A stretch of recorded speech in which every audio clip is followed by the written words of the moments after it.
Hello everybody, I'm Mads Barnkop from Kaizer Power Electronics, and first I am a little bit sorry about the lack of updates lately, but I have been really busy sorting out the new house and also getting settled in the workshop, as well as the basement lab, because progress has been so sparse that there has been really nothing to show. But I think I would like to show you a little tour of the workshop now, and then you can get an idea of where it is going. Here from the outside you can see that I do now have lighting and power installed. The workbench is in place. The tabletop drill is in place. A lot of floor space have been recovered. Some stuff has been sorted a little bit.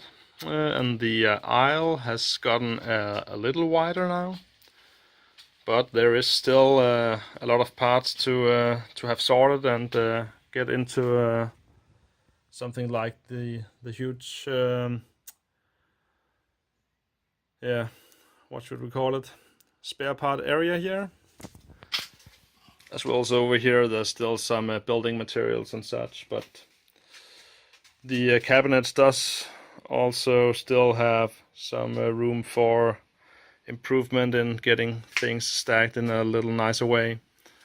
But overall the workspace area here is done now, and this is the three pieces you will see in the next video.